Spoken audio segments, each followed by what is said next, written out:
Kalau kamu mahasiswa, kamu harus punya 4 skill ini supaya kamu bisa lebih unggul daripada mahasiswa lainnya. Bayangkan, kamu menjadi orang yang bisa lebih dari mahasiswa lainnya hanya dengan kamu ahli dalam 4 skill ini. Dan kamu bisa mendapatkan respect dari temenmu, respect dari dosen kamu, atau bahkan kamu bisa dapetin IPK yang lumayan tinggi cuma karena 4 skill ini. Buat kamu yang sering ngerasa down banget, yang sering diceng-cengin sama teman sekelas kamu, oleh karena itu pastiin kamu punya 4 skill ini supaya kamu bisa lebih unggul dan gak diceng-cengin lagi. Langsung aja tanpa basa-basi kita masuk ke skill yang pertama. Yang pertama adalah skill manajemen waktu. Maksudnya adalah kamu harus tahu nih bagaimana kamu mengatur waktu kamu dengan baik sehingga nggak gampang bentrok antara tugas dan kerjaan, antara tugas dan nongkrong, antara tugas dan ngejar hobi kamu ataupun apapun itu.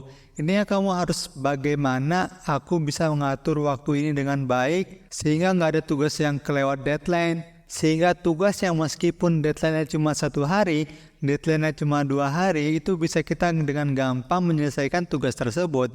Dan juga kita ada waktu juga untuk ngejar hobi kita suka ngapain, kita suka membaca buku misalnya, kita tuh nggak kebentrok sama hal-hal lain karena kita pandai mengatur waktu kita dengan baik. Skill ini juga penting buat kita sebagai mahasiswa karena bisa aja dengan kita pandai dengan skill ini, kita mahir dengan skill ini, kita bisa memiliki waktu yang lebih dari 24 jam. Contohnya kita pandai untuk mendelegasi waktu kita kepada orang lain. Kan salah satu skill time management juga yang mesti kita perhatikan. Kalau dalam kasusnya aku pribadi, untuk time management ini aku biasanya menulis to-do list setiap harinya.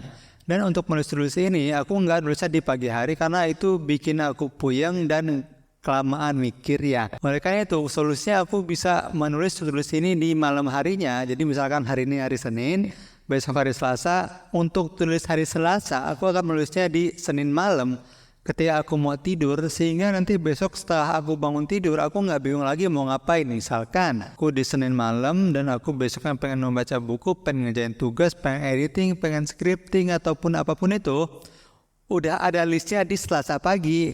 Oleh karena itu coba deh teman-teman juga bisa menggunakan skill kayak gini, bisa gunakan cara ini juga sehingga di pagi harinya kamu nggak bingung lagi mau ngapain. Dan juga dengan time management ini kamu bisa lebih gampang untuk memprioritaskan mana hal yang penting dan juga mana hal yang menurut kamu itu nggak penting.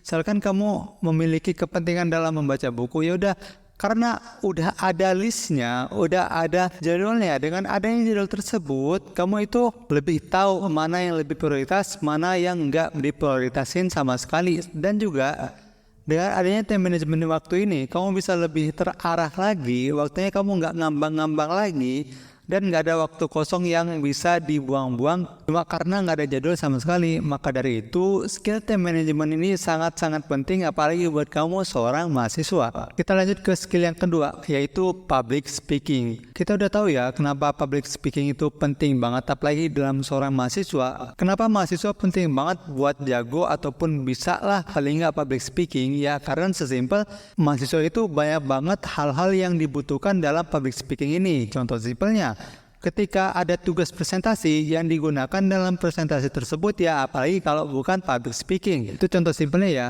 Ataupun misalkan teman-teman diminta untuk mengisi suatu seminar, ya yang dibutuhkan adalah skill public speaking. Dan juga kalau teman-teman tahu, aku juga mungkin emang masih belum menguasai banget, paling nggak aku tahu beberapa aturan-aturan dasar dari public speaking tersebut.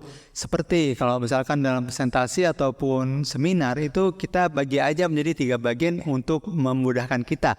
Seperti dalam satu sesi itu ada 3 bagian. Yang pertama itu ada identifikasi masalah. Ini masalah yang kita angkat dulu di awal dalam pembukaan intronya.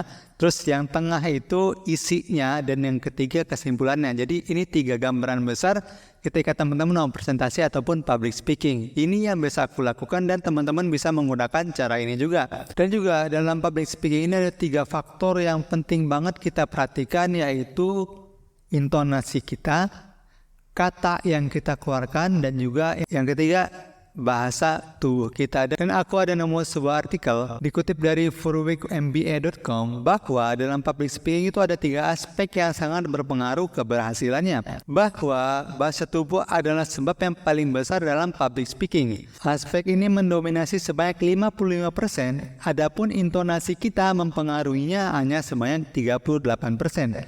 Dan kata yang dikeluarkan itu hanya sebanyak 5%. Jadi yang mesti diperhatikan juga dalam body language kita, bahasa tubuh kita dalam ngomong di depan umum ataupun di depan kelas adalah bahasa tubuh kita itu nggak boleh yang namanya diam doang.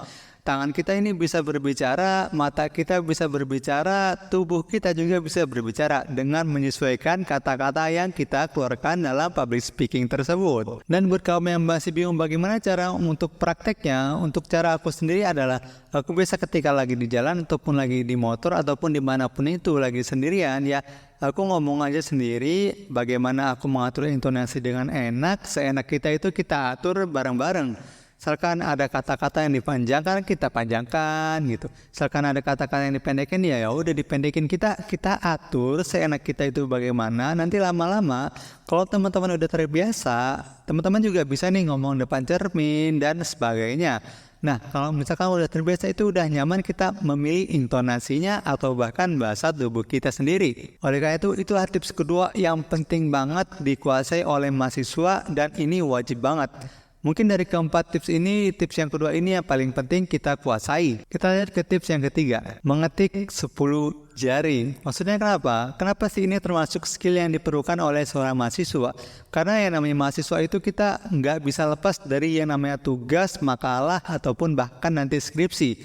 Nah, dalam tugas-tugas tersebut pasti nggak akan jauh yang namanya dengan ketik mengetik. Nah, ketika kita menulis sebuah makalah ataupun skripsi ini, cara yang paling nyaman untuk kita mengetik dan enjoy dalam ketikan kita adalah kita mengetik dengan 10 jari. Ya, sampai kita kalau mengetik itu satu jari itu kelamaan dan bakal bikin kita capek sendiri. Oleh karena itu kita bisa banget nih melatih kita untuk mengetik 10 jari. Kalau yang aku lakukan, aku akan rajin-rajin main di website namanya 10 Fast Fingers. Nah, ini bisa juga kamu lakukan. Jadi kamu ketika ada waktu luang ataupun waktu senggang dan kamu bingung mau ngapain, kamu bisa tuh latihan buat ngetik di 10fastfingers.com tadi. Sehingga dengan adanya pelatihan ini, kamu bisa lebih terbiasa lagi untuk mengetik 10 jari dan gak kelamaan ketika kamu ada tugas untuk menulis makalah, skripsi ataupun apapun itu. Dan juga dengan ngetik 10 jari ini, kamu bisa mempercepat waktu kamu, mengefisienkan waktu kamu sehingga nggak buang-buang waktu hanya dengan mentik satu. Itu akan ada perbedaan yang sangat signifikan. Itu tips ketiga yang mesti kamu kuasai sebagai mahasiswa. Kita lihat ke tips yang keempat. Tips yang keempat ini juga lumayan penting bagi kita sebagai mahasiswa adalah adaptasi teknologi. Apa maksudnya? Maksudnya kan kita tuh sekarang ada di zaman serba teknologi yang mana teknologi ini lagi maju-majunya banget.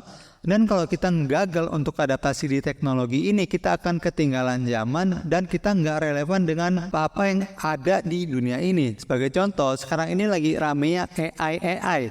Ada ChatGPT, terus ada segala macam. Nah, teknologi adaptasi ini bukan cuma AI, tapi seperti kita tuh harus paham bagaimana mengubah PDF ke Word, bagaimana mengubah Word ke PDF, bagaimana mengubah image ke PDF, dan lain-lain. Intinya ini seperti literasi digital, kita harus paham banget. Dan juga kalau kita nggak bisa melek teknologi ini, kita kudet dalam adaptasi teknologi ini, kita itu akan terus ketinggalan dengan teknologi yang ada lagi berkembang sekarang. Contohnya sesimpel teman-teman kita bisa pesan Gojek, kita nggak bisa pesan Gojek karena kita nggak ngerti Gojek itu bagaimana cara kerjanya. Contoh lain, teman-teman udah pada bisa belanja online di Shopee, Tokopedia, dan lain-lain, tapi kita karena nggak adaptasi ke teknologi ini, kita nggak bisa ikutan tuh, kita nggak bisa mengikuti zamannya dan kita hanya bisa mengandalkan belanja dari offline toko-toko ataupun warung di sekitar kita yang harus kita datang kepadanya. Padahal teknologi Shopee, Tokopedia, dan apapun itu yang belanja online udah ada. Inilah yang harus kita latih sehingga kita nggak ketinggalan zaman lagi. Dan buat kamu yang udah pahamin dan juga praktekin dan kuasain 4 tips tadi, dan yang pastinya bukan cuma 4 ini ya, Paling nggak kalau kamu bisa 4 ini dan kamu latih terus-menerus secara konsisten, maka kamu akan berpotensi untuk lebih unggul daripada mahasiswa lainnya, atau bahkan kamu bisa disenangin dosen dan juga berpotensi mendapatkan IPK yang lebih daripada teman-teman kamu yang ada di kelas. Ataupun paling nggak kalau nggak bisa unggul dari teman-teman kamu yang di kelas, paling nggak kamu bisa unggul daripada diri kamu sebelumnya yang belum tahu 4 skill ini ataupun yang belum menguasai 4 skill ini. Oleh karena itu, sekian konten kali ini, semoga bermanfaat. Oh ya, buat kamu yang pengen bisa mengatur waktu dengan baik, kamu bisa tuh klik video di sebelah kiri ini, aku tunggu di situ ya. Bye bye.